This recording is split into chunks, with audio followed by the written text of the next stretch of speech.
두 번째 시간입니다. 앞선 시간, 첫 번째 시간에서는, 지도에 대해서 공부했잖아요. 그래서 서양의 지도 10개, 그리고 중국의 지도 2개, 그리고 우리나라 지도, 조선 전기 거 2개, 조선 후기 거 2개에서 총 16개. 잘 여러분들이 복습해 주시기 바랍니다. 지도라는 것은, 이름이 생소하고 그럴지 몰라도 조금만 공부하면 누구나 쉽게 맞출 수 있는 문제예요. 반드시 수능에서 한 문제가 나옵니다. 이 부분도 수능에서 반드시 한 문제가 나와요. 근데 이 부분에서는 이제 세계화와 지리 정보라고 하지만 제가 세계 지도에 대한 설명을 조금 해야 되겠어요. 여러분 그 수능 시험에서 지리에서 위치 관련된 문제가 꼭 나옵니다. 그리고 또 이게 더욱더 강조되고 있습니다. 한 문제 정도 나왔었는데 더욱더 강조되다 보니까 이제는 한 문제 이상, 2문제까지도 예상할 수 있을 정도로 최근에 시험에서 출제하고자 하는 경향이 매우 뚜렷합니다. 세계 지리에서 그 위치라고 하는 것은 일단 기본적으로 바다와 대륙도 있고, 그리고 또 조금 더 들어가면 국가별 위치도 있고, 더 들어가면 그 주요 국가 중에서도 주요 도시, 특히 수도가 되겠죠, 안 그래? 그런 것들의 위치도 우리가 좀 파악해 줄 필요성이 강조되고 있어요. 또 하나, 산맥의 위치라든지 하천의 위치, 이런 것들도 여러분들도 추가로 이제 공부를 해줘야 되는데, 일단 기본적으로 여기 오늘 이 시간에 하고 있는 그 지도상의 국가별 위치하고 몇몇 도시의 위치만 알면 충분히 수능 문제를 아마 해결할 수 있을 거예요. 한번 들어가 볼게요. 세계 지도죠. 아무래도 적도가 여기 손톱 자국에 이거 잘못, 적도가 이 부분에 있습니다. 알았지? 근데, 이거 딱 앞선 시간에서 배운 거와 마찬가지로 바로 이렇게 고위도 지역에 있는 나라가 좀 더 이렇게 뚱뚱하고 좀 넓어 보이지 않니? 그러니까 바로 고위도가 확대된 무슨 도법이었어요? 메르카토르 도법이었죠. 우리는 5대양 6대주라는 게 있어요. 5대양은 바다를 말하는 거고 6대주는 대륙을 말하는 거죠. 근데 이때 이 5대양이라고 하면 있잖아. 세계에서 가장 넓은 바다잖아요. 일단 기본적으로 태평양. 이 태평양이 있고 그 다음에 여기 대서양. 그리고 이제 여기 바로 뭐가 되겠어? 인도양. 이제 세 개뿐이 없는 것처럼 보이지만 여기 북극해가 있고 여기 남극해가 있어요. 그래서 이렇게 넓은 바다 5개가 있고 6대주 하면 대륙이잖아.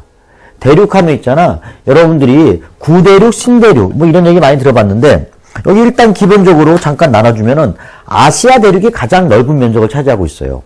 근데 유럽하고 아시아가 붙어 있다 보니까 뭘 기준 삼아서 유럽과 아시아를 나누냐 하면은 여기 우랄산맥이라는 것이 있습니다. 우랄산맥. 그 우랄산맥을 기준 삼아서 우랄산맥 좌측에 해당하는 이 러시아 일부 지역과 이 유럽을 포함한 게 실제 유럽 대륙이고, 반면에 우랄산맥 오른쪽 그 아래 이제 서남아시아 지역까지 포함한 요게 바로 이제 아시아가 되겠죠. 그래서 우리는 여기 아시아 대륙, 요쪽이 유럽 대륙이 되겠네요. 그럼 당연히 알다시피 아프리카죠. 안 그래? 아프리카. 참고로 이제 유럽과 아프리카 사이에는 요 바다가 바로 뭐야? 지중해가 될 것이고, 요 아시아에 속해 있는 사우디아라비아가 있고, 요 아프리카 대륙이 있으면 요 사이에 요 바다가 바로 홍해라는 바다죠. 그래서 우리는 일단 대륙을 보면은 6개 주요 대륙 중에서도 여기 아시아, 아프리카, 그리고 유럽 이렇게 3개 대륙을 우리는 뭐라고 그러냐? 구대륙 그러죠. 1492년에 콜럼부스가 신대륙을 발견하고 난 이후에 나타난 대륙. 그게 이제 우리가 신대륙이라고 하는데, 그 신대륙이라고 하면 이제 기본적으로 요 아메리카 대륙이 있죠. 근데 아메리카 대륙을 또 2개로 나눠요. 어디? 북아메리카, 남아메리카. 근데 우리 여기서 좀 약간 알을 게 하나 있어요. 여러분 시험에서 있잖아. 북아메리카하고 남아메리카로 나누잖아. 요렇게 2개를 구분하면은 요 2개를 구분하는 기준선이 어디냐? 파나마예요. 그래서 우리가 북미 대륙, 남미 대륙 이렇게 얘기하면은 여기 파나마 우나란 말 많이 들어봤지? 여기를 기준 삼아서 북미, 남미 이렇게 나눠요. 근데 이렇게 이제 나누기도 하지만 또 이렇게 표현하는 경우도 있죠. 앵글로 아메리카라고 얘기도 하고, 아니면 라틴 제대로 한번 써볼까요? 이렇게 앵글로 아메리카로 나누고 또는 라틴 아메리카로 나누잖아요. 이렇게. 그럼 이걸 나누는 기준은 바로 뭐냐라고 하면 미국과 멕시코 국경지대에 있는 리오그란데라는 강이에요. 그러니까 리오그란데라는 강은 요 부분에 있거든요.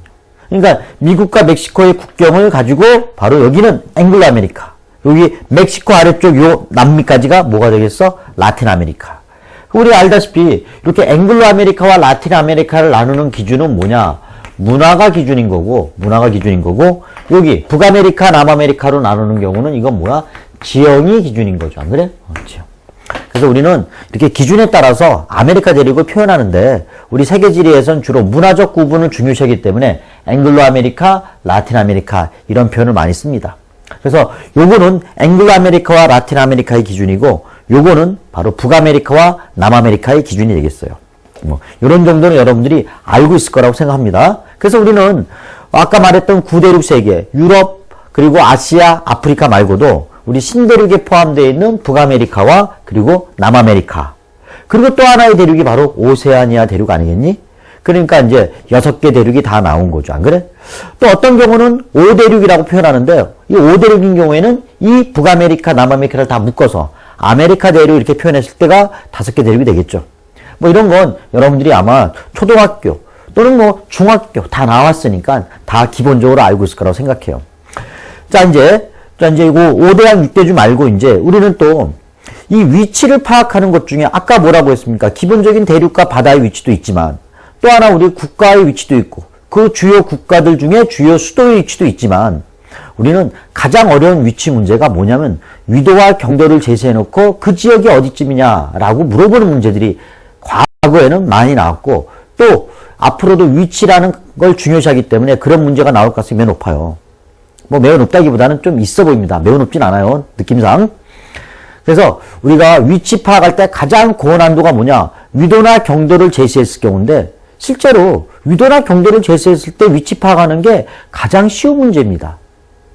정확히 얘기하면은 위도 몇 개, 경도 몇 개만 알고 있으면 어느 위도나 경도상의 위치를 물어봐도 다 찾을 수 있어요. 시험 볼 때. 근데 이제 여러분들이 우리 위도라고 하는 것은 가장 기준점이 뭐냐? 적도 아니겠니? 적도? 적도가 어디쯤 지나가는가 여러분 한번 눈으로 한번 그려보세요. 기존에 알고 있는 학생도 있지만 또 잘 모르고 있는 학생도 있고 또 적도의 위치를 알고자 몇몇 지점을 막 외우고 있는 학생들이 있었어요. 근데 여러 개 외울 필요 없이 딱 한 군데만 외우면 돼요. 내가 아까 앞 시간이 아니라 바로 한 몇 분 전에 잠깐 잘못 얘기한 게 있는데 여기 세계지도 딱 보면 있잖아. 여기 이게 남미 대륙, 남아메리카 대륙 아니냐? 특히 여기 브라질 쪽. 여기 바로 세계에서 가장 유량이 풍부한 강, 가장 많은 강, 아마존 강이 있어요. 이 아마존 강 하구가 바로 여기야. 근데 아마존 강 하구가 왠지 좀 쑥 들어가 있지 않. 여기 손톱으로 꾹 누른 것처럼 이렇게 손톱 자국 난 것처럼 쑥 들어가 있어요. 여기가 바로 나는 손톱 자국이라 부릅니다. 요 손톱 자국이 곧 어디냐? 여기가 적도예요. 그럼 과연 적도가 여기를 지나가는가 한번 볼까요? 네. 그럼 좀 바로 지나가잖아. 이게 지금 바로 적도인 거야. 여기 이제 요거 좀 지우고 이건 자, 여기다 표현하고 나면은 이게 바로 뭡니까? 적도다 이렇게 우리가 표현하겠죠. 물론 적도를 이제 이퀘이터라고 그래가지고 이렇게 영문자 E로 표현할 수도 있어요. 뭐 동쪽이란 뜻이 아니야 이거는. 그러니까 좀 오해할 수 있으니까 그냥 영도라고 표현할게. 이게 적도예요.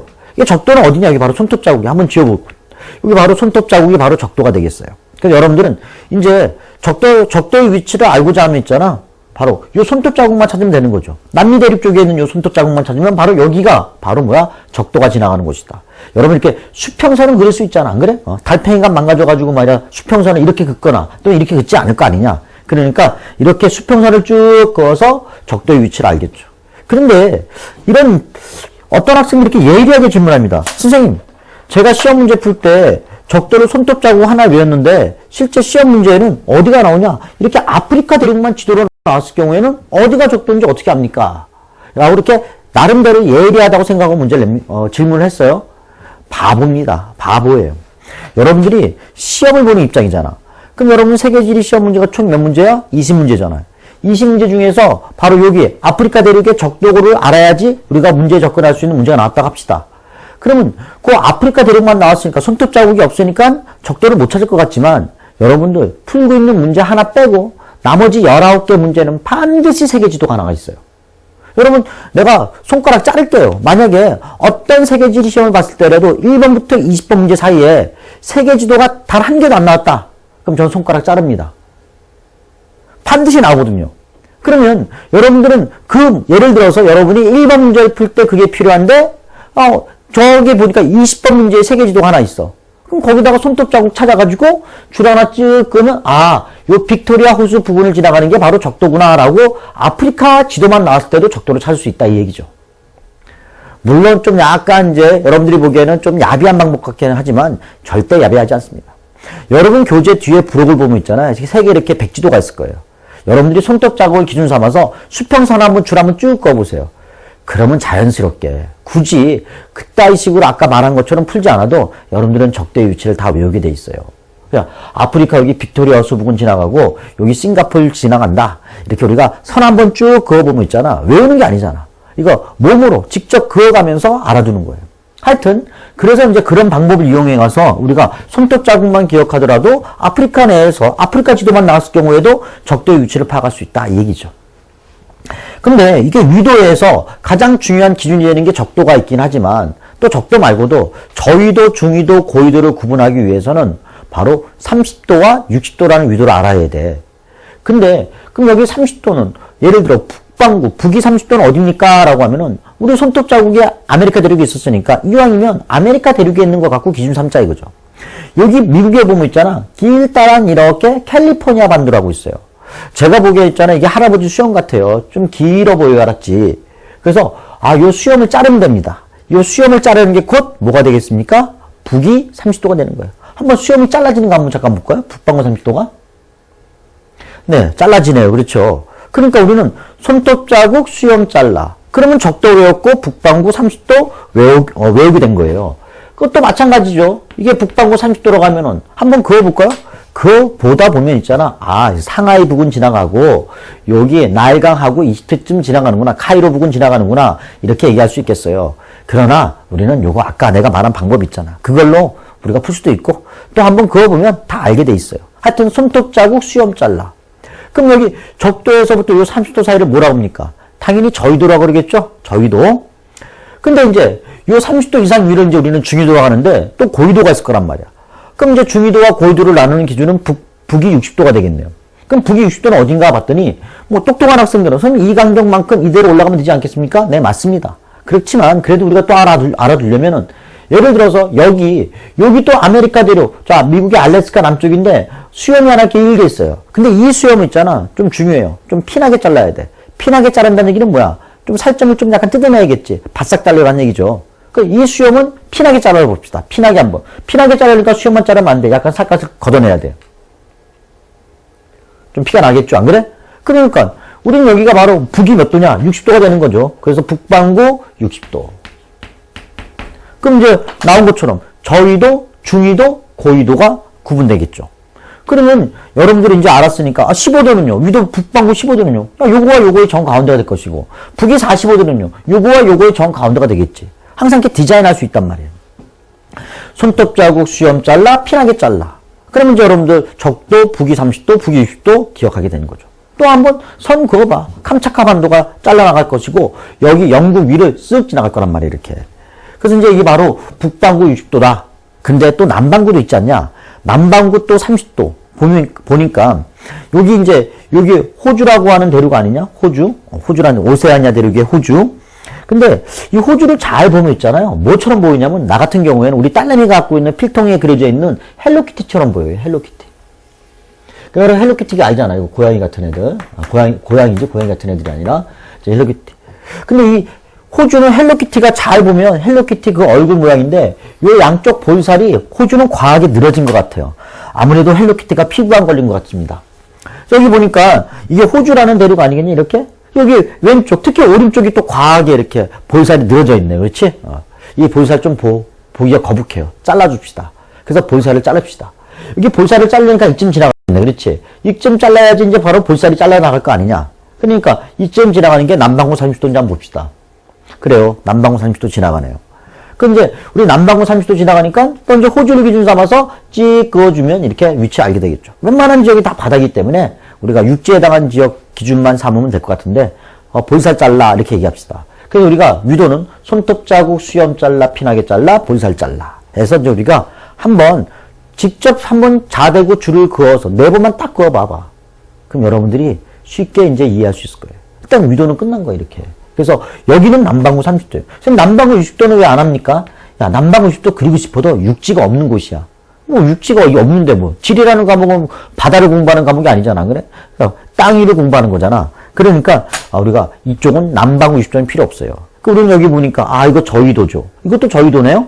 당연히 적도와 30도 사이 부근은 저위도. 지금 내가 손바닥으로 대고 있는 여기는 저위도고, 여기 중위도고, 여기 뭐가 되겠어? 고위도가 되겠죠. 자, 이렇게 해서 위도 알아두고 여러분들 또 하나 이제 경도도 알아둬야 될 거 아니야, 경도. 이제 위도는 그나마 좀 쉽다 할지라도 경도가 좀 어려울 수도 있는데 경도 어렵지 않아요.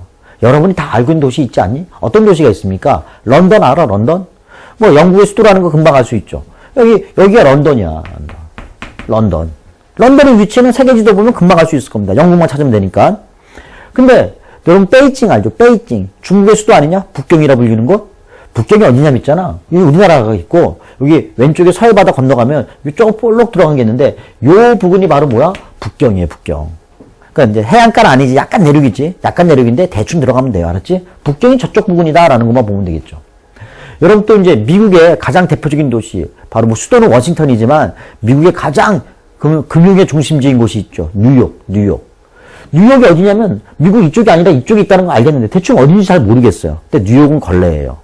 뉴욕은 걸레입니다. 왜 걸레냐면 여기 보니까 여기 무슨 걸레가 찢어진 것처럼 요 남반구 요 남미 쪽이 너덜너덜하지 않냐? 안 그래? 걸레 같아요. 이 걸레 위를 쭉 올라가면 여기가 바로 뭐가 되겠어?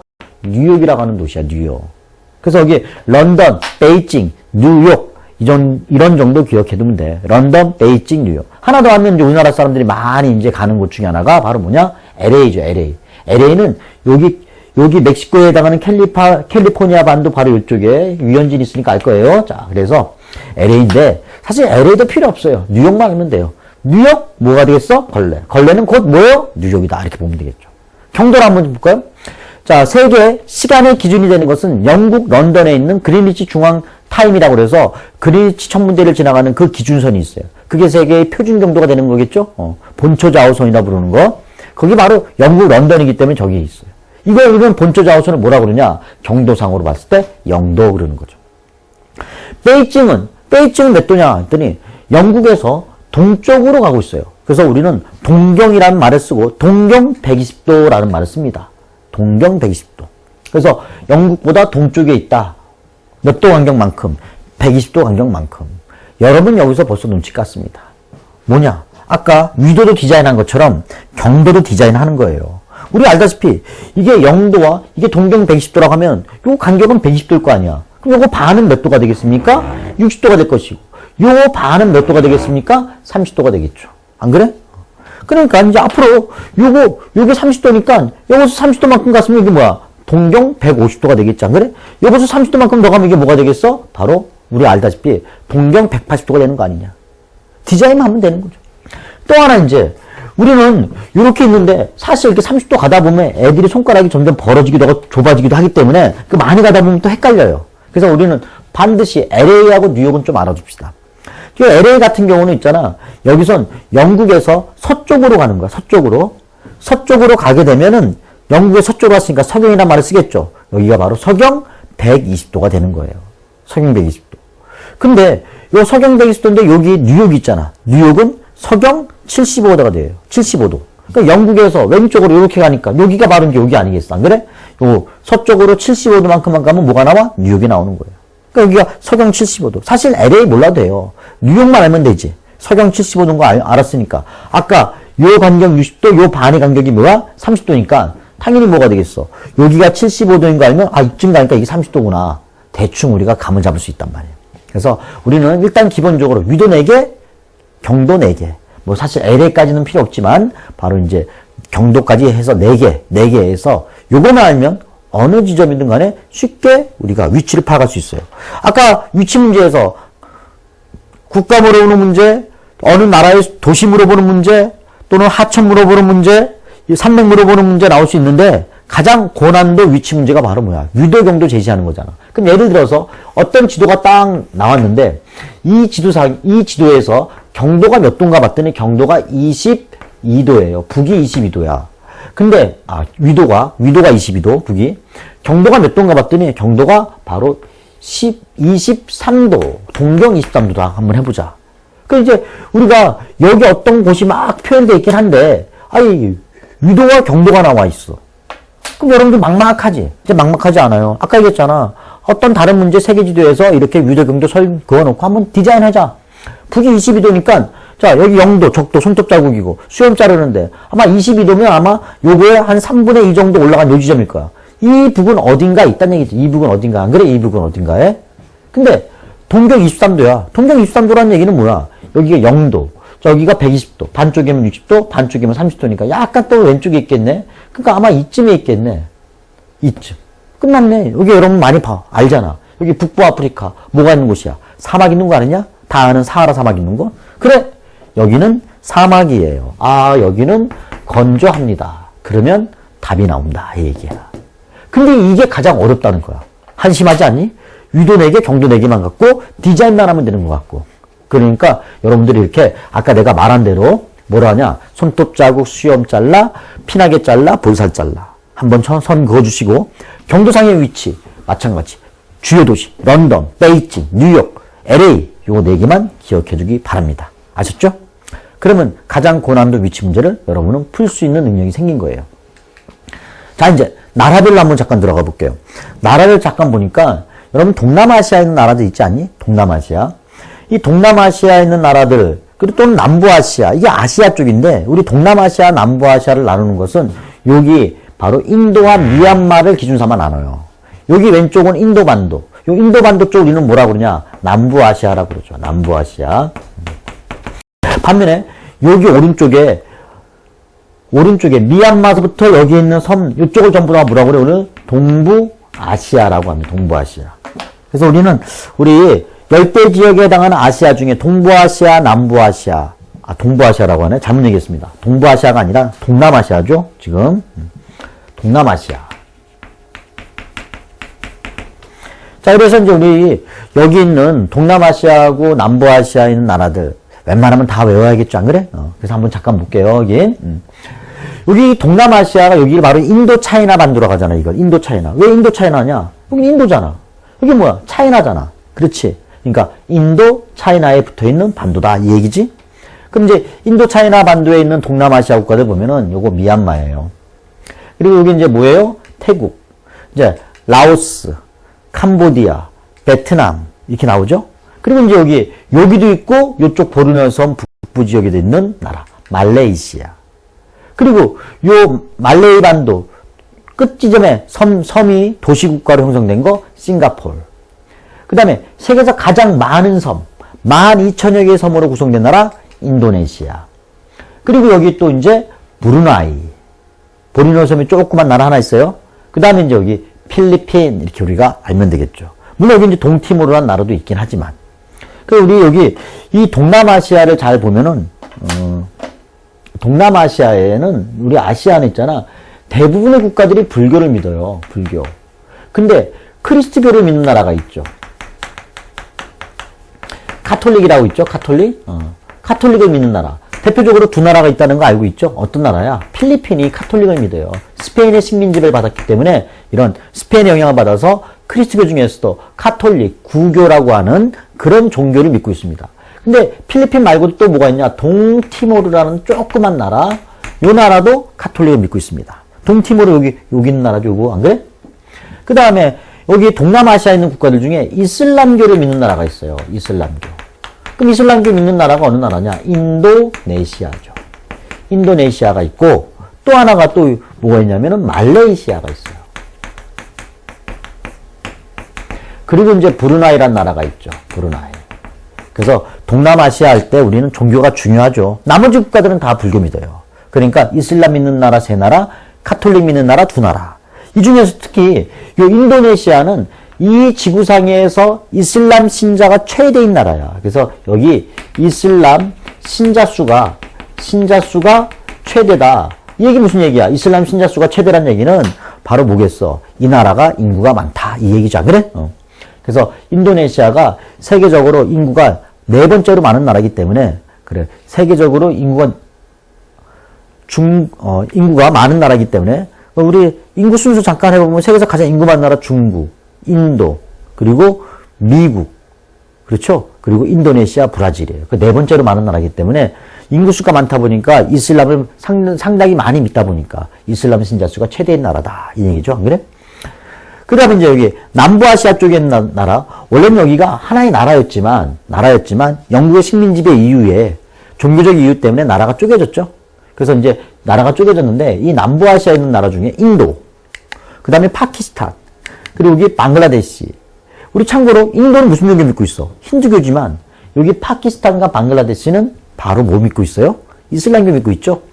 여기 네팔 어때? 네팔 민망합니다. 네팔 좀 길어 보이지 않니? 여기 좀 짧은 게 있어요. 부탄 가스통이 있잖아. 부탄 가스통. 여러분 팔이 부탄 가스통보다 길지 않겠니? 그러니까 네팔이 더 길다는 얘기야. 부탄 가스통이 짧은 거고. 그러니까 짧은 게 부탄, 긴 게 뭐예요? 네팔 하면 되겠어요. 네팔처럼 긴 거 네팔. 부탄 가스통처럼 짧은 거 뭐야? 부탄. 이렇게 되겠죠. 근데 이제 네팔, 부탄 있는데 우리 남부아시아 지역 할 때 여기 남부아시아 우리 남부아시아도 마찬가지 종교에 따라서 힌두교 믿는 나라가 이제 인도 그리고 네팔 얘네들은 힌두교 신자 수가 훨씬 더 많지만 그리고 또 이제 이슬람교 믿는 나라가 파키스탄 그리고 방글라데시 그리고 이제 불교 라마불교라고 하죠. 이 라마불교 믿는 나라가 바로 부탄 이렇게 또 하나 이제 여기 또 하나 있으면 여기 뭐야 섬나라 스리랑카 있죠? 스리랑카 그 스리랑카도 불교 신자가 많은 나라예요. 스리랑카. 그래서 이제 우리 남부아시아에 있는 국가들도 이렇게 우리가 구분해주면 되겠습니다. 이왕이면 다 외워주세요. 알았지? 다 외워주시는 게 좋을 겁니다. 자, 그럼 이제 이렇게 해서 이제 우리가 동남아시아, 남부아시아 관련된 거, 특히 여기는 또 종교 관련된 게 시험에 잘 나오니까 좀 알아주시기 바랍니다. 자, 이제 복습하는 차원에서 이거 집어넣어놨어요. 아마 여러분들 현장 수업에서 내가 일일이 이제 다른 얘기, 이런 얘기, 저런 얘기 하면서 나라 알려줄 텐데, 여러분들 눈으로 한번 바로 대충 어딘가 어떤 나라인가 한번 확인해 보도록 하세요.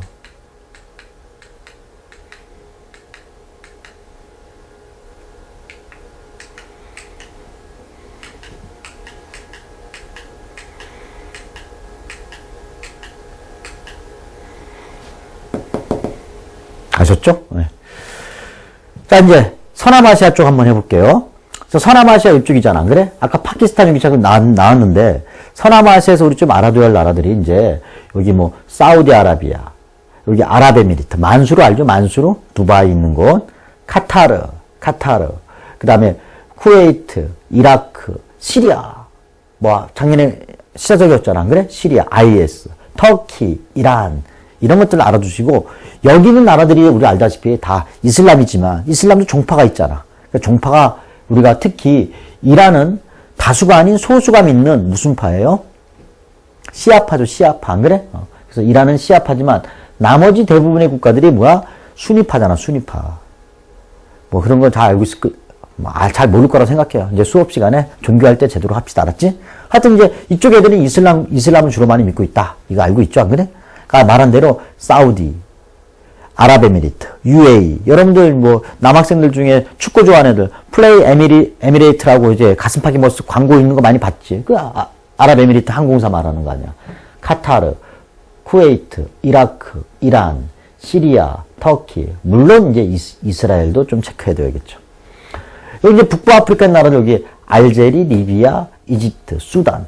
이제 이게 좀 교정을 못 해가지고 그런데 여기 이렇게 수단이 북수단과 남수단 나눠져 있어요. 알았지? 여러분 아마 부록에 이 그림이 있으니까 여기 거기 한번 하나 쫙 그어서 수단을 북수단, 남수단 나눠주시기 바랍니다. 자, 한번 외웠는가 한번 해볼게요. 터키, 이란, 시아파, 이라크, 이거 뭐야? 시리아, IS, 이스라엘, 사우디, 카타르, 아랍에미리트. 이 정도 알면 되겠죠. 안 그래? 자, 요거 파키스탄 아까 했던 건데. 네. 자, 이제 아프리카 국가들 잠깐 볼게요.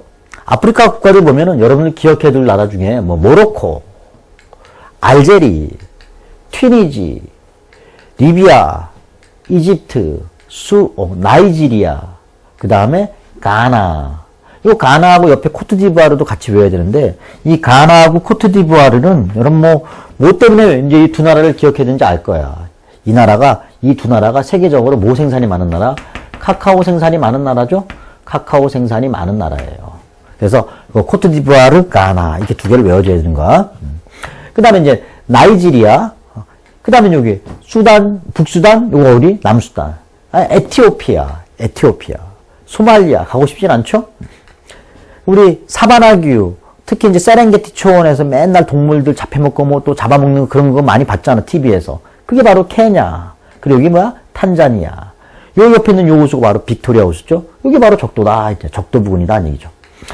자, 이래 잘 몰라도 돼요. 알았지? 앙골라, 나미비아, 남아공, 이렇게 있죠. 근데 무슨 이제 빨간색으로 표시된 나라가 있었어. 알제리, 리비아, 그리고 나이지리아, 앙골라. 그 왜 그러냐면은, 여러분들이 이제 석유 수출국 기구라고 해서 오펙이라는 말 많이 들어봤죠. 이 오펙 회원국이 총 12개 나라거든. 12개 국가? 12개 나라인데, 서남아시아 지역에 6개 나라가 있어요. 뭐 유명한 나라야. 사우디, 이란, 이라크, 쿠웨이트, 카타르, 그리고 아랍에미리트 이런 나라야. 석유 벌써 많아 보이잖아. 안 그래? 근데 이 나라는 외울 필요 없는데 아프리카에 오펙 회원국이 있어요. 이 아프리카 오펙 회원국이 여기 빨간색으로 표현되어 있는 알제리, 리비아, 나이지리아, 앙골라 요 네 나라인 거야. 그래서 여기 내가 빨간색 표시한 게 바로 요거 오펙 회원국을 말하는 거죠. 안 그래? 그 다음에 이제 남미 쪽에 라틴 아메리카 남미 쪽에 오펙 회원국이 있어요. 그게 바로 어느 나라냐? 베네수엘라하고 에콰도르라는 나라가 있습니다. 알았지? 그래서 우리 오펙 회원국이 총 12개다. 그러나 이제 아프리카의 오펙 회원국과 남미의 오펙 회원국만 기억하면 될 것 같아요. 근데 내가 여기 꼭 알아둘 거 빨간색으로 오펙 회원국 4개 써놓은 거예요. 에티오피아는 왜 초록색입니까? 여기는 고산기후죠. 고산지대이기 때문에. 안 그래? 커피의 원산지인 곳이야. 그 여기 에티오피아 하면 있잖아. 여기 커피 원산지고 또 알다시피 고산기후가 나타난다. 해발고도 1500에서 2000m 가까운 고원지대거든. 이비시니아 고원이라고 그래가지고 그래서 여기 커피 원산지면서도 고산기후다. 코트디부아르, 가나, 드록바, 문타리 많이 들어봤죠? 드록바, 문타리 또는 뭐 드록바, 에시엥 뭐 이런 얘기 하잖아. 그래서 이제 깜깜한 애들 카카오다. 민망합니다. 네. 자, 이제 우리 남아공도 기억해줘야 되겠죠? 안 그래? 남아공. 한번 보면 뭔지 알죠? 오펙 회원국이죠? 알제리, 리비아, 나이지리아, 앙골라, 이집트, 수단, 에티오피아, 소말리아, 케냐, 탄자니아, 남아공, 나미비아. 요번에 꽃청춘 얘네들 여기 갔네. 그렇지? 여기서 잠비아 쪽에 있는 빅토리아 폭포 보러 갔네요. 가나, 코트디부아르. 아셨죠? 이런 정도만 하고 뭐 나머지 뭐 복잡한 나라 몰라도 돼요. 알았지? 자, 유럽은 또 중요하네. 유럽은 그래. 유럽의 나라들 좀 알아둘 필요가 있는데 유럽은 있잖아. 특히 그 나라의 수도까지 기억해야 될 것 같아. 여러분 다 알다시피 뭐 노르웨이, 스웨덴, 핀란드, 덴마크 쉽게 알 수 있죠? 영국, 아일랜드. 자, 프랑스, 독일, 이탈리아, 스페인, 포르투갈. 그리고 이 프랑스와 이탈리아와 독일에 있는 요게 스위스. 그 오른쪽에 있는 게 오스트리아. 여기 이제 그리스, 루마니아, 우크라이나, 러시아. 금방 할 수 있는데 특히 거기 가면 여러분 부록교재 빨간색 게 있는 거. 수도 위치, 수도. 여기 보니까 베를린. 안 그래? 런던, 파리, 로마, 마드리드. 이런 주요 국가들의 수도는 좀 기억해 줄 필요가 있어. 알았지? 자, 그래서 이렇게 알아두고. 터키의 수도, 이스탄불. 터키까지는 그렇게 중요하지 않더라도, 하여튼 지금 내가 여기 주요 나라들 있죠? 영국, 런던, 그리고 프랑스, 파리, 그 다음에 독일의 베를린, 이탈리아의 로마, 스페인의 마드리드. 뭐 좀 더 얘기하면 뭐 여기 스톡홀름이라든지, 스웨덴의 스톡홀름, 노르웨이, 오슬로라든지, 이런 수도 위치 좀 기억해 두기 바랍니다. 아셨죠? 네. 자, 복습하는 차원에서 나라 다 아는 것처럼 뭐 북유럽에 있는 국가들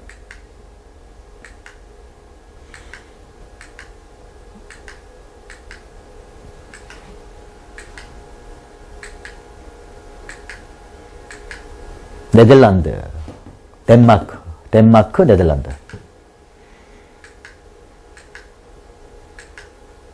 아셨죠? 루마니아, 우크라이나. 안 나오냐? 우크라이나, 러시아. 아셨죠, 이제? 이제 수업 시간에 들었다고 하는 게 아니라 여러분이 이제 자주 봐야겠죠? 그래서 교재 뒤에 있는 부록지도 잘 봐두기 바랍니다. 자, 이제 미국, 캐나다, 미국, 멕시코. 누가 몰라? 근데 우리가 여기 또 마찬가지 도시 좀 알아둘 게 있어. 도시. 특히 미국은 공업할 때 도시가 많이 나오기 때문에 우리 알아둘 게 뉴욕하고 디트로이트, 시카고. 알았지? 여기 뉴올리언스, 휴스턴, 그리고 LA, 샌프란시스코, 시애틀. 멕시코 수도도 알아두세요. 멕시코 시티. 특히 이 멕시코 시티는 고산기후라는 거. 해발고도 높은 곳에 있다는 것을 꼭 알아야겠죠. 안 그래? 그래서 이렇게 해서 알아두시기 바랍니다. 알았죠? 여러분, 부록지도에 있죠? 복습하는 차원에서 뉴욕, 보스턴, 디트로이트, 시카고, 뉴올리언스, 휴스턴, LA, 샌프란시스코, 시애틀. 여기 뭐 있어? 멕시코 시티. 알았죠? 자, 남미 쪽 국가를 볼게. 베네수엘라, 콜롬비아, 에콰도르, 페루, 볼리비아, 칠레, 아르헨티나, 우루과이, 파라과이, 브라질. 그러나 여기 바로 흑인들이 압도적으로 많은 자메이카. 이렇게 기억해 주시기 바라요. 알았죠? 뭐 이걸 여러분들이 뭐 지금 뭐 듣는다고 해서 아는 거 모른다는 거. 또 지금 내가 말 한 번 한 거 들었다고 해가지고 바로 따라오냐. 못 따라온다고 내가 다 알고 있어. 그래도 우리가 하는 거 그냥. 베네수엘라, 뭐 떠오르죠. 미인. 콜롬비아, 마야. 에콰도르, 적도란 뜻이네요. 페루, 잉카 문명. 볼리비아, 우유니 소금 사막. 작년에 평가가 나와서 애들을 아주 엿되게 만들었던 것 중에 하나죠. 칠레, 아르헨티나, 메시. 우루과이, 수아레즈. 브라질. 알겠죠? 자, 여학생들 죄송합니다. 잠깐 지금 축구 선수 얘기해가지고. 자, 그래서 이렇게 나라들 좀 기억해 주시면 될 것 같습니다. 파나마 문화. 요걸 기준 삼아서 남아메리카, 북아메리카 나눈다는 거. 여기 나와 있진 않지만 이쪽 부분에 바로 조그만 섬나라, 우사인 볼트의 나라, 자메이카 보이죠? 쿨러링. 그런 영화 아니? 자, 이제 우리 호주 보면 있잖아. 여러분 아마 그 부록지도에는 호주는 없을 거예요. 근데 호주는 관광지역이 되게 중요하거든요. 그래서 여기가 시드니라는 곳이야. 오페라 하우스 많이 봤지? 오페라 하우스 있는 곳. 그 다음에 여기 멜버른이라는 곳이에요. 멜버른. 호주의 또 주요 도시 중에 하나지. 거기는 이제 뭐냐, 12사도 바위라고 하는 그런 해안 지역이 나타나요. 해안 침식 지역, 절벽이 있고, 그리고 해안 당도 있고, 그런 시스텍 같은 바위 섬이 있는 곳이에요. 그 다음에 여기는 퍼스라고 하는 동네인데 여기가 세계지도에서 잘 나오는 지역 중에 하나예요. 특히 여기는 지중해성 기후와 관련된 것이에요. 지중해성 기후. 여기 호주 내륙에 사막 한가운데 지역에 바로 큰 바위산이 하나 있어요. 하나의 덩어리로 된 바위산. 바로 원주민들이 울루루라고 부르는 곳이죠. 지구의 배꼽이라는 곳. 여기는 있잖아. 여기 열대 해안가인데 해안가에 숲으로 둘러싸여서 있는 맹그로브 해안이라는 곳이 있어. 이게 맹그로브 해안이라는 곳. 그 다음에 이제 이쪽 이렇게 쫙 있는 게 이제 그레이트 베리어 리프라고 하는 대보초 지대죠. 안 그래? 대보초. 그 다음에 이제 여기 뉴질랜드잖아. 뉴질랜드는 이 북쪽은 지각이 매우 활발한, 지각 활동이 활발한 화산지대예요. 그래서 화산섬이고 이 아래쪽은 있잖아. 빙하 지형이 발달되어 있는 빙하의 섬이 되겠습니다. 화산섬, 빙하의 섬. 구분해야겠죠? 이렇게. 자, 이제 우리는 세계 지도를 보면 여러분 해외여행 갔을 때 세계 지도 보면 있잖아. 다 이렇게 나옵니다. 항상 지도의 중심이 유럽이 나오게끔. 그러니까 우리가 왜 유럽에서 봤을 때 우리나라는 이 아시아 쪽은 동쪽에 있잖아. 그래서 여기를 동양이라고 그러고 우리가 봤을 때 저 유럽은 서쪽에 있기 때문에 서양 그러는 거지. 안 그래? 그래서 여기 항상 세계 지도는 세계 어느 나라를 가든 간에 세계 지도는 유럽이 정중앙에 있어요. 근데 우리 기분 나쁘잖아. 우리나라가 오른쪽에 치우쳐져 있으니까. 그러니까 여러분들이 흔히 보는 우리나라에서 보는 지도는 요 부근을 띄어서 이쪽으로 태평양을 가운데로 배치해가지고 우리나라가 지도의 가운데쯤 들어오게, 아시아가 지도의 가운데쯤 들어오게 변형한 거예요. 알았지? 그래서 이제 애들이 시간 계산할 때 잠깐 헷갈리는 게 바로 이거야, 이제. 이게 세계 지도란 말이야, 이게. 기본적인 세계 지도는 이거야, 알았니? 그러니까 이 세계 지도 정 가운데가 유럽인데 여기가 바로 뭐냐? 영도. 여기가 바로 이제 경도상의 위치가 뭐가 되는 곳이야? 기준이 되는 곳이죠. 여기가 바로 영도예요. 우리가 흔히들 뭐라고 그래요? 본초 자오선 그러죠, 안 그래? 시간의 기준이 되는 곳이다 이 뜻이에요. 그러니까 이제 해가 우리 알다시피 해는 어느 쪽에 씁니까? 동쪽에 뜨지 않니? 좀 그림을 바꿔볼게. 자, 이게 본초 자오선, 영도, 본초 자오선.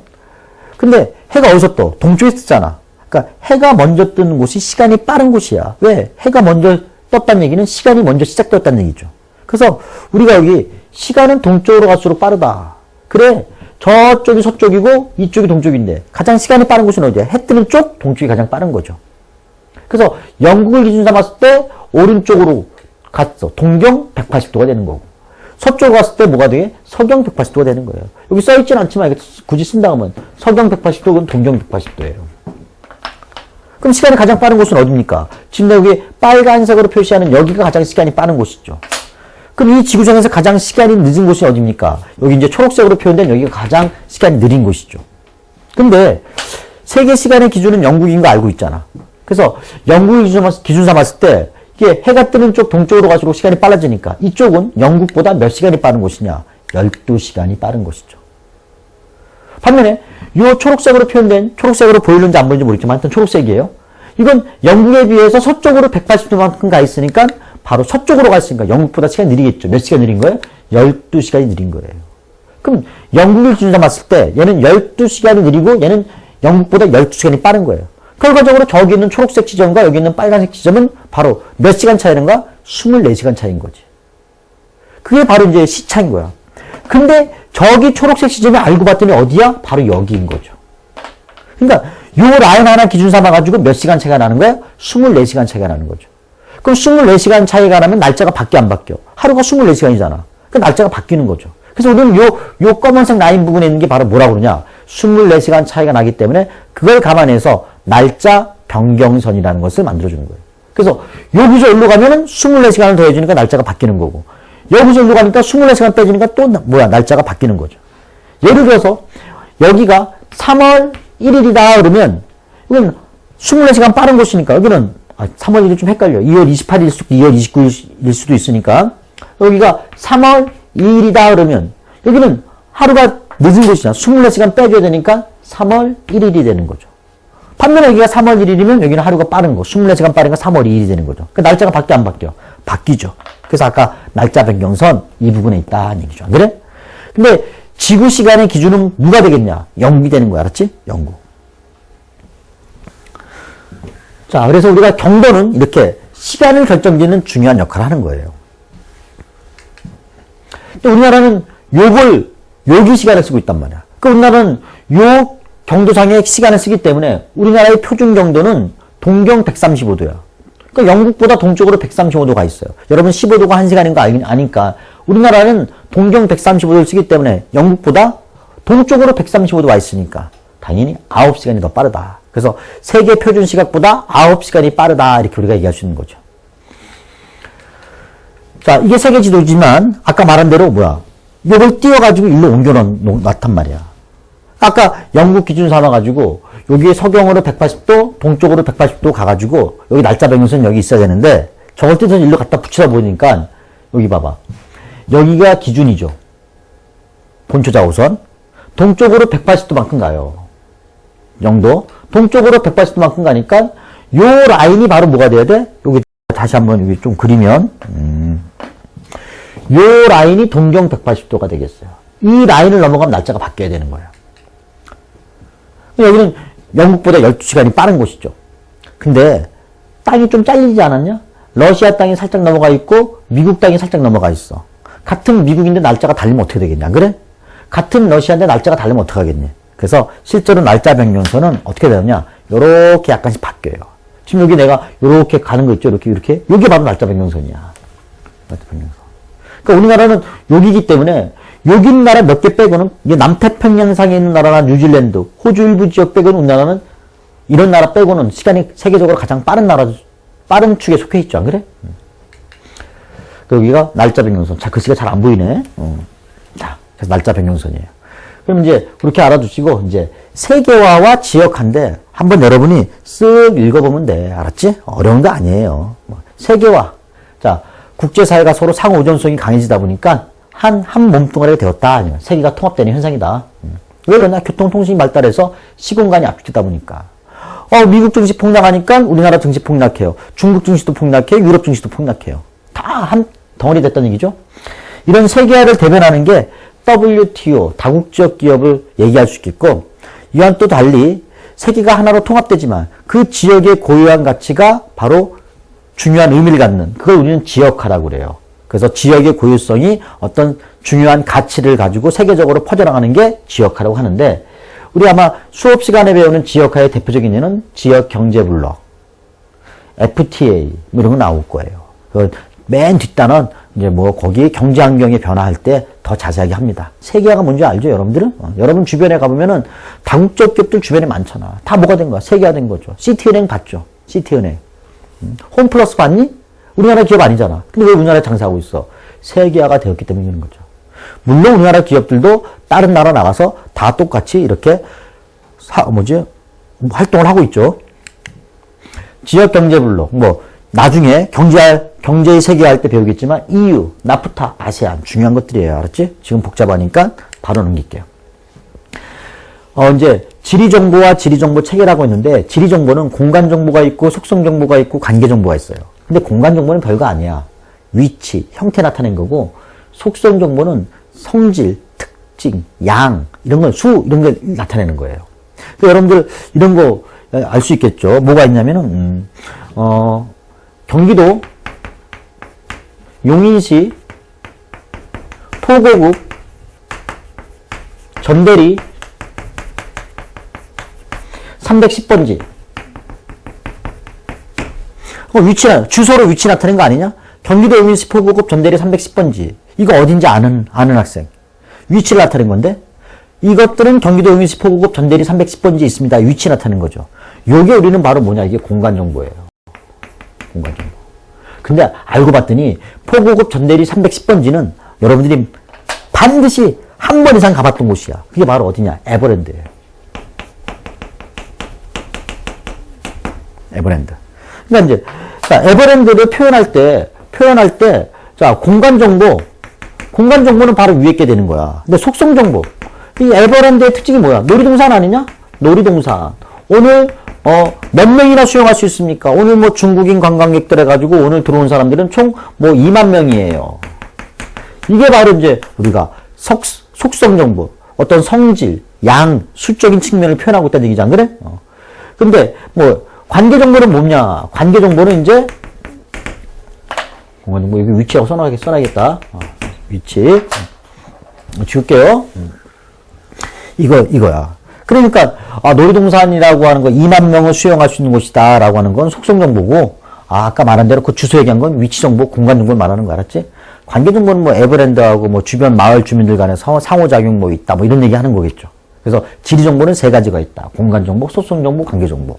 근데 요 속성정보는 뭘 나타내는 것이냐? 그래, 그 지역의 성질, 특징, 양 같은 거 나타내는 것이다. 이 얘기죠.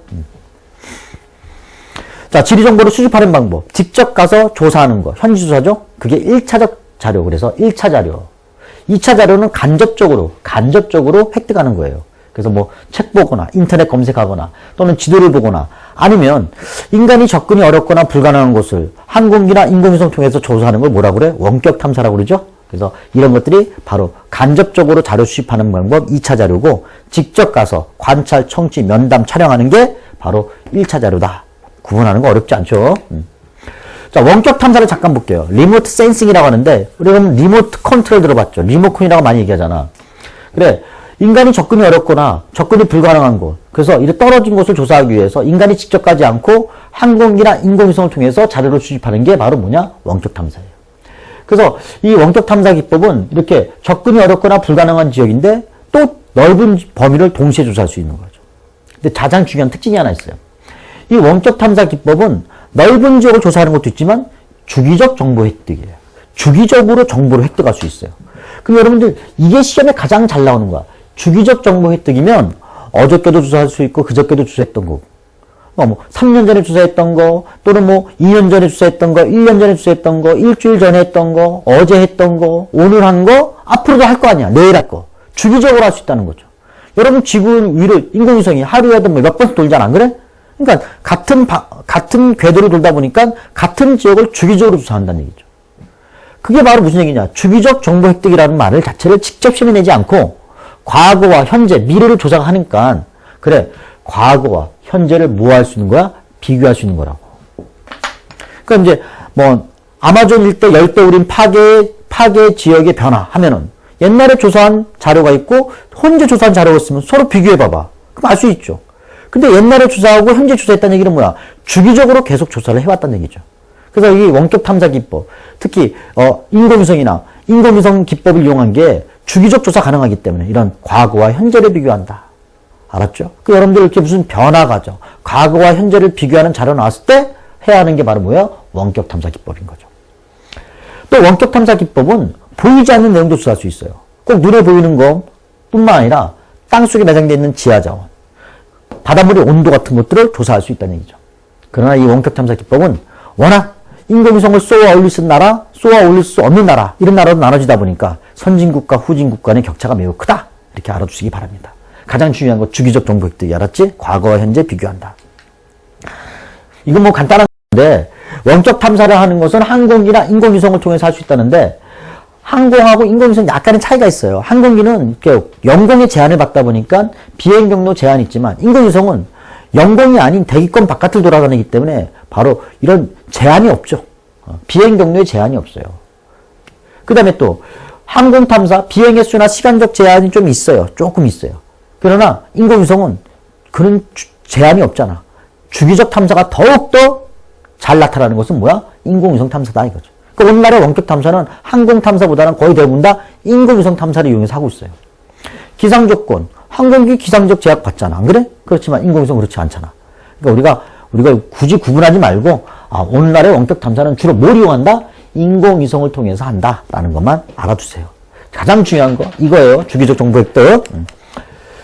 자, 이제 우리는 이제 지리정보 체계라는 것이 있고 GPS라는 게 있어요. 지리정보 체계라는 것은 자, 이렇게 공간정보, 속성정보, 관계정보 같은 것들을 컴퓨터 프로그램에 집어넣어가지고 자기가 필요로 할 때, 필요로 한 자료를 언제든지 바로 뭐 입력했던 것을 다시 출력해가지고 뭐 분석할 수 있는 그런 체계를 바로 뭐야?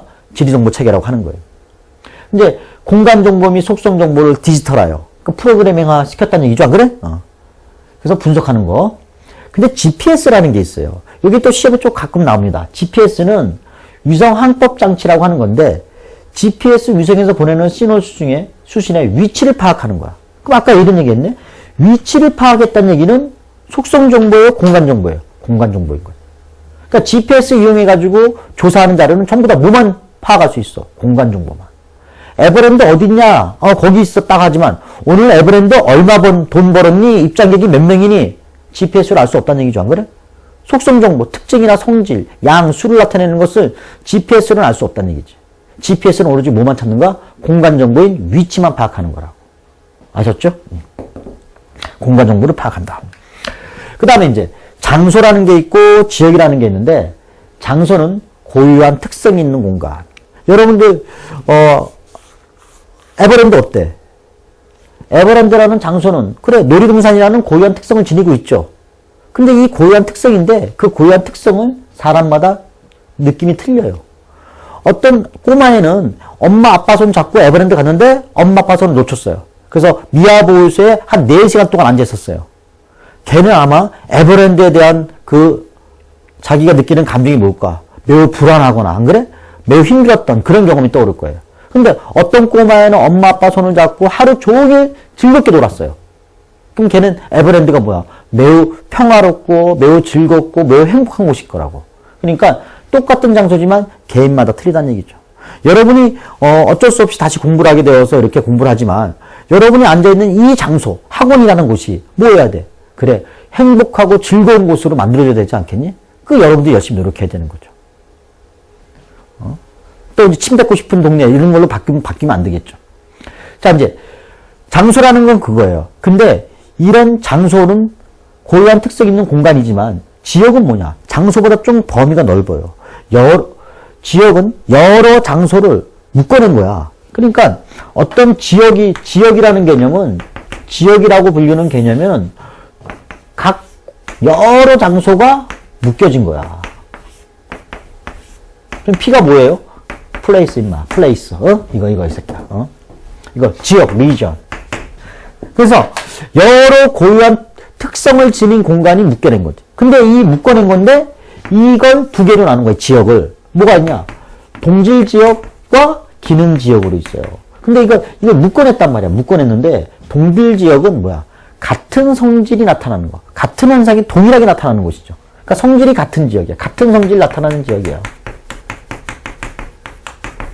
근데 기능 지역은 뭐냐? 기능 지역은 이런 곳 중에 어떤 특정한 중심지가 있고 걔네들이 서로 뭐가 됐습니까? 이렇게 기능으로 연결된 지역이야. 그럼 얘는 그래 기능으로 연결된 곳이죠. 기능으로 연결되었다는 얘기는 서로 상호작용한다는 얘기죠. 그래서 우리가 동질지역, 기능지역은 같은 성질, 같은 현상이 있는 곳이냐 아니면 같은 기능으로 묶인 지역이냐 이렇게 구분하는 거라고. 이게 좀 힘들 거예요. 여러분이 보기에는. 그래서 좀 쉽게 구분하는 방법 알려줄게요. 자, 여기 이제 동질지역, 그리고 이제 기능지역이 있어요. 두 개를 비교하는 방법이 있어요. 동질지역은 아까 말한 대로 같은 성질. 얘는 뭐냐? 같은 기능으로 묶여졌어요. 근데 이 같은 성질이라고 하는 것은 뭐가 있냐면 중심지라는 게 존재하지 않습니다. 중심지라는 게 존재하지 않아요. 근데 기능지역은 있잖아. 중심지가 존재합니다. 근데 이 중심지가 영향을 미치는 배우지가 있겠죠. 그래서 중심지와 배우지가 뭐합니까? 상호작용이에요. 상호작용. 이 상호작용을 하는 어떤 특정한 기능이 있죠. 그래서 이렇게 상호작용하는 기능으로 묶여진 지역을 기능지역이라고 하는 거예요. 이것도 어렵네요. 중심지가 없어요. 중심지가 있어요. 이걸 따지기가. 그러니까 하나만 더 얘기하면 있잖아. 이 동질지역은 이동의 개념이 없어요. 뭐 움직이는 개념이 없어요. 근데 기능지역은 상호작용을 해야 되니까 뭐가 왔다 갔다 해야 될 거 아니야. 그러니까 무슨 개념이 있어요? 이동의 개념이 있어요. 그럼 이동 개념 뭡니까? 교통 개념, 아니면 통신 개념, 이런 것들 말하는 거예요. 그럼 이제 사례를 한번 잠깐 들어볼게요. 뭐가 있냐면 기후지역이라는 게 있어요. 기후지역. 그럼 기후지역이라고 하면 예를 들어 이렇게 나눠서 자, 예를 들어 여기는 열대지방이고 여기는 온대지방이다. 이렇게 얘기를 하자. 그럼 여기 열대지방으로 묶여진 지역 있죠? 이렇게 열대지방으로. 열대라고 하는 동일한 성질을 지닌 지역이에요. 이 열대지방의 중심지가 어디예요? 그러니까 열대기후라고 하는 동일한 성질을 지닌 지역으로 묶여낸 거지, 안 그래? 어떤 중심지하고 배우지가 상호작용하는 그런 게 없다고. 여기는 온대지방이라고, 온대지방. 온대지방. 중심지가 어디예요? 없죠. 그 온대 내에서 뭐 이동 개념이 있어? 온대 기후지역으로 구분된 지역 내에 뭐 이동 개념이 있어? 없다고. 근데 이제 여긴 또 이제 뭐냐? 요건 상권이라는 게 있어. 기능지역은. 예를 들어 상권. 여기 어떤 백화점이 하나 있어요. 이 백화점을 이용하는 손님들이 있을 거 아니야. 이 백화점을 왔다 갔다 하는 손님들. 그래서 주말에 가지고 이제 뭐 물건 살 일이 있으니까 여기 주변에 점 찍은 이런 주변에 배우지에 살고 있는 손님들이 이 백화점으로 쫙 몰리는 거죠. 그래서 이 백화점하고 바로 상업이라는 기능으로 연결된 지역. 그게 바로 상권인 거야. 그럼 중심지가 어디야? 손님이 사는 곳이야? 백화점이야? 백화점이죠. 중심지가 존재하죠. 그리고 배우지와 중심지가 뭔가 이동 개념, 교통 개념 또는 통신 개념, 뭐가 왔다 갔다 하는 거. 안 그래? 방송 청취권, 전파가 왔다 갔다 하잖아. 신문 구독권, 신문이 왔다 갔다 하잖아. 안 그래? 그런 이동 개념이 있는 거지.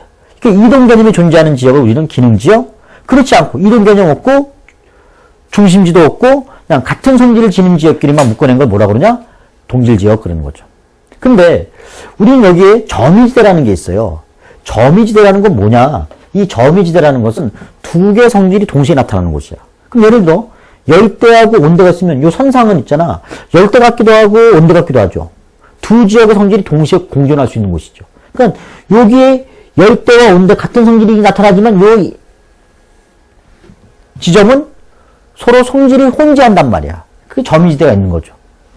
그럼 상권은 점이지대가 없습니까? 얘도 있어. 왜? 또 다른 백화점이, 이게 예를 들어 현대백화점 여기 또 신세계백화점이 있단 말이야.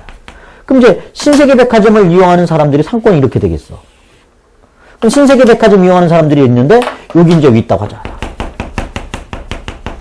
근데 야, 여기 사는 사람들은 현대백화점도 갈 수 있고 신세계백화점도 갈 수 있잖아. 그럼 뭐야? 두 개 상권이 서로 혼재되어 있죠. 그럼 이게 무슨 지대가 되는 거야, 이게? 점유지대가 되는 거죠. 그래서 동질지역과 기능지역 다 무슨 지대가 존재합니까? 점유지대가 존재한다, 이 얘기예요. 아셨죠? 시간이 꽤 많이 갔네요. 자, 이건 이제 수업 시간에 이런 건 다 하잖아, 안 그래? 아시아, 유럽, 아프리카, 아메리카, 오세아니아 나누는 기준이고, 아시아를 또 세부적으로 나누면 이렇게 되는 거고, 또 이제 세계를 나누는 것 중에 이렇게 어떤 지형, 지물 기준 삼아 나눌 수도 있지만 문화 갖고 나눌 수도 있고, 문화는 종류가 다양하니까 종교가 될 수도 있고 언어가 될 수도 있고 또 식사 도구가 될 수도 있는 거고, 돼지고기 먹는 것도 습관이 될 수 있다, 이 얘기죠. 지역 구분하는 방법은 다양하다, 이 얘기야.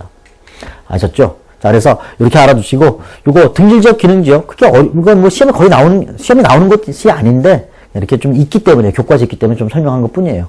자, 우리 수업 시간에 좀 더 다른 예를 들어서 설명할 거니까 그렇게 알아두시고, 여러분들 요거 잘, 아까 앞에 했던 세계지도 있죠? 잘 복습하고, 나라 위치, 도시 위치, 특히 수도 위치 꼭 알아두시기 바랍니다. 수고했어요.